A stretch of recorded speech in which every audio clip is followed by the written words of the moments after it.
Hello and welcome to another Game Nexus arcade video. As you can see on the screen here, we have Spikeout Digital Battle Online running with all its music and its sound effects and everything. And I don't know if you can hear that on the camera, but I sure can hear it.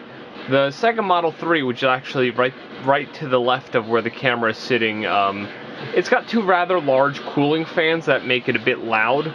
But what I'm going to do is turn the camera around now, and I'm going to show you how this monster is hooked up. And what I will do is I will go over how the hardware is hooked up in this video, and a little bit of a backstory of acquiring this whole thing and basically getting it up and running, my timetable and everything. So now what we got here is the Sega Model 3 arcade hardware, which, as I said in my previous video, is the Sega Model 3 Step 2.0 or 2.1. I know System 16 listed as 2.1, but I've heard a lot of people say that the two boards are interchangeable, which I don't know. I just got this board as is. But the way that this is hooked up, the one thing that's easy to explain is over here on, what was this? This is CN2. This one here. This is the Model 2 control harness, and this just, of course, gets hooked up to the Neo Geo CD controller here that I always use for games, so that's nothing special. And then, just like Virtua Fighter 3, I have to run this extra jumper wire into the extra pin of that connector in order to get the fourth button, since the Sega Model 2 control harness only uses 3 buttons for Virtua Fighter 2's punch, kick, and guard. Of course, this has beat, charge, shift, and jump. Jump would be the fourth button. Now, for the more complicated bits, of course, I don't know if I had a video where I explained Virtua Fighter 3, but what you have here, this is the Sega Naomi power supply, and the reason this was needed was because, just like the Virtua Fighter 3 arcade board, this needed 3.3 volts in order to work, and you couldn't just pull that off of any power supply. You needed one that provided that, or you need to run an auxiliary that would provide that extra voltage. So basically what you have here is the two main connectors are going into this harness here, which goes into, let me see if I can see the name of the connectors here, just to give you guys what we got going on. CN14 over here, which is a smaller connector, and then the big one on the bottom here, which, let me see if I can see for you what number that one is. Well, what I'll do at some point in this video is display a diagram, but this is basically the big connector on the bottom. I believe it is the same, yeah, it is the same on the Virtua Fighter 3 as well, just a big one. And all these brown wires that you see in here, they're the 3.3 volts. Now that's the easy stuff. That's what I basically had when I first had this hooked up. But the hard parts are, let me just move this a little bit. It's kind of leaning toward the camera, so it's kind of sliding. Of course, we have the GBS 8200 video converter, which is converting the video straight out of the VGA plug in the front to something that the computer monitor can handle. That's, of course, easy. The hard part is the whole audio setup. Through the standard connection here, you get your sound effects, which are like your characters going, yeah, ha, ha, and all like the punch sounds and everything. But the problem is, if you play with this board just as it is, you're only going to get sound effects. You won't get anything else. So you could play the game fully, but you'll just have the characters just fighting and making noises, and honestly, I can tell you, it gets a little bit boring. So, what you had to do is, there's this, first of all, you have to make sure your filter board, which the Sega Model 3 filter board that runs Virtua Fighter 3 does not have this. You have to make sure it has this connector here. I just want to make sure I'm actually in frame. And then there's a second one over here, which I hear is for like extra channels of audio, but since I'm only mixing this to 2 channels, it doesn't matter. But what this big connector here is, this goes into the DSB2 soundboard, which is sitting on the top of the Model 3. Now the way that these pins work is, if you have the caged version of the DSB2, which is the digital soundboard 2 that I have, basically it's very easy to wire up this connector. I'd gotten this from a harness that I had got at one point. It was 1 pin off, so I had to pull one of the pins out of the JST-NH and put it into the right connector. This had come from a Super GT harness, but I guess that's wired up differently. But the way this is wired up is, pin number 1 goes to pin number 1, which is actually, this connector is actually reversed, and then pin number 2 goes to pin number 2.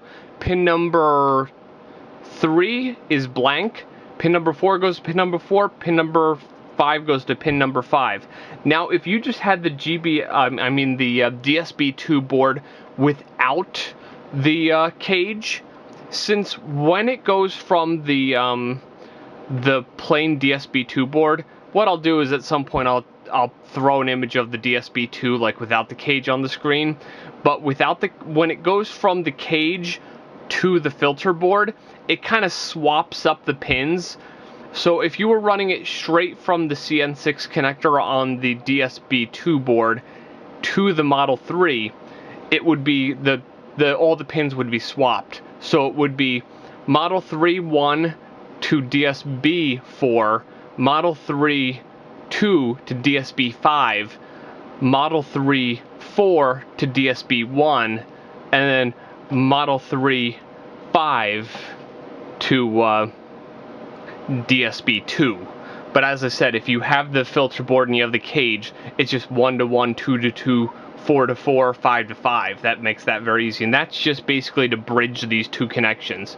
Now, the way that I've seen this hooked up many times, let me just pull this bit of wiring here, is using one of these, which this is the same mixer board from Sega Model 1, and you just mix it and then pull 4 pins out like this, and then you'd have your audio. But the problem I was coming up with is that if I mixed it this way, I would only get 1 channel of audio. I'd get 1 channel of sound effects and 1 channel of music mixed together. I wouldn't get the full stereo, so this was kind of out. So instead of using that Model 1 mixer board, what I would end up using is this audio mixer here, which is, it's kind of like a video camera type mixer. So what it does is, this mixer board isn't the best, so there's only 1 channel. There's 3 channels on this little mixer board here. So what I have is, I have the stereo sound effects off of the Model 3 board going into channel 3, but the problem with this mixer board is channel 1 and channel 2 both only have like 1 side of the audio, and the funny part is they just happen to be the opposite sides. So one has left channel, one has right channel. So I basically mixed the audio from the DSB. One of these is going for left audio, one's going for right audio, and since they're both getting mixed into the same mixer board, that gives me stereo audio and stereo sound effects, so I have 2 channels of audio. And of course, as I had mentioned, audio from the Model 3 comes off of here. Then audio from the DSB, the way I have this wired up, this is actually the wire that comes off of the mixer for the Model 1, but I just have it plugged into the connector right next to the power on the DSB, and that gives me my music. Now the way I have the DSB wired up, if you know anything about Sega Naomi, there is that extra connector on the power supply, which normally for, like, let's say when I have initial D hooked up, that's used for the I/O board. So what I basically have here is I have alligator clips hooked into that connector, into the proper connections. I basically took one of these little connectors here that would be the power for the DSB, wired all the 5 volts to one clip, wired the 112 volt to one clip, and then wired all the grounds to one clip, and clipped them into that extra connector. Then, since I needed to clip a 5 and a ground for the video converter board, clip a 5 and a ground for the controller, that's all also clipped into that same thing there, so that lets everything basically be powered off of this one power supply. So in the general sense of things, it's a really roundabout way of saying it. That is how this monster is hooked up. And of course, if I never mentioned in any other video, there's also this 12 volt fan connection here, which is the same on this Model 3 Step 2.1/2.0 and the 1.0, which runs Virtua Fighter 3. But that's a general gist, if you can follow what I was saying here, of how this monster behemoth is hooked up. Now I'm going to take a brief break right now, and then I will kind of go over the history of getting all the hardware to get what you see here set up.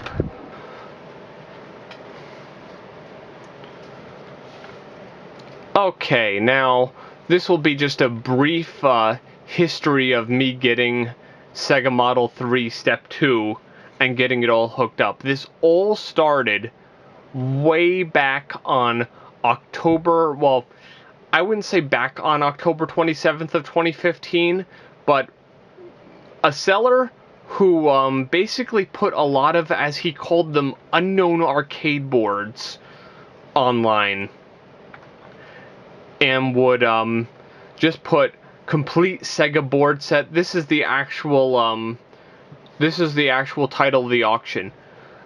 If I can find the pictures from the auction, which a lot of times I'd save those, I'll throw them on the screen and whatnot, but it was Sega complete board set, rare look, not sure of game. I eventually used MAME's history.dats, MAME's sources, and just searched some of the ROM numbers that I saw on the ROM board, and found out it was Spikeout, and he has the edit on there that he had put, I'm told Spikeout. Now mind you, this guy listed this board for like $500, not knowing what he had. And of course the kicker is it didn't have a filter board, so this piece here I actually had to buy separately. And what happened was, he had it on for a while. Eventually I think he discounted it to like $250 or so, and I was thinking, considering I need more to get that to work, that's still not great. And I think I offered him like $100 or something. I was thinking there's no way he's going to take this, and sure enough, on October 27th of 2015, he took my best offer. And that same day, a YouTuber from Canada that I got a lot of arcade stuff for had a Model 3 filter board, which at the time I didn't know it needed it, but luckily it had these connectors on it, so I could do the audio. And on that same day, I did a buy it now, which I think was like $30 or so for that filter board. So all that came in. Then my Game Nexus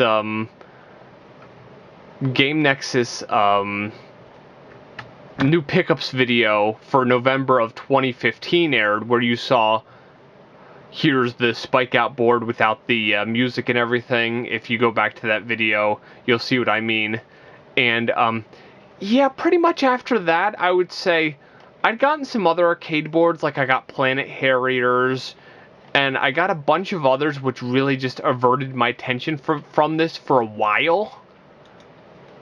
And then what had happened was, I got in contact with a guy who knew a little bit about this Sega stuff, because apparently there was a forum where he was selling a DSB board, and I had contacted him, and we had gone back and forth tons of times between June of 2016 and August of 2016. I'd bought a ROM board for him. He burnt the ROMs wrong. I went crazy trying to figure out, why isn't the DSB even lighting up properly? Because I had a similar setup rigged up with the connector, but it was the other side of the connector that went directly to the DSB, not the one that went to the filter board, because I didn't have that. and no matter what I did, this wouldn't work. So eventually, I had a guy on the KLV forums burn me some ROMs for the Spikeout digital audio board, and it turns out the ROMs were just burnt wrong, and I could kind of get it working, but I couldn't get the audio mix right. So then it got shelved again. This guy wouldn't give me any refund, even though he burned the ROMs wrong. It was sometime during that time I bought a Sega Rally Championship 2 MPEG board, which is actually the one you see in front of you, the DSB2 in the case. And that came with a bunch of wires, but unfortunately I still didn't have all the wires I needed to wire this up. And that was during the time I was talking to this guy who burnt the ROMs wrong, and I ended up trying his ROMs in this board, and it still didn't work. And I was thinking, what did I got wrong here? I was thinking bad wiring. As I said, eventually by that like August of 2016, I had my ROM burner. I think his name is Hyper Neo Geo on the KLV forums. Burned the ROMs, and it turned out DSB started doing its fluttering thing where all the lights are turning on and off, and I was like, oh good, I finally got it. And then I would ask him for money back, and he said, no, I told you this was as is. And I'm thinking to myself, yeah, you did it wrong. So I guess I could have sat there and argued for a while, but I figured, what's the point? Then eventually, it was a little bit ago, I bought yet another DSB board. This was November 21st of 2016. I bought another DSB board for like under $30. Oh, to get back to that other one, I think that was like about $100 for that one for Sega Rally Championship, the one that you actually see in front of you right here. And it wasn't until fairly recently, like, I just basically picked up this again, and I was thinking to myself, you know what, you gotta once and for all solve that whole problem. And I figured out my wiring. I initially had a very, I had a wire from the old, Virtual Fighter harness that I just wired together. It was very crude, very ugly, but it worked. And then this wire from that more recent one, I think I had told you it was for $30 from a guy that I bought some arcade stuff, and I basically just had to rewire a single pin, and that got me a much cleaner solution where it wasn't basically a very big connector sitting on here and then a smaller connector sitting on here, and this like spider web of wires kind of sitting between them.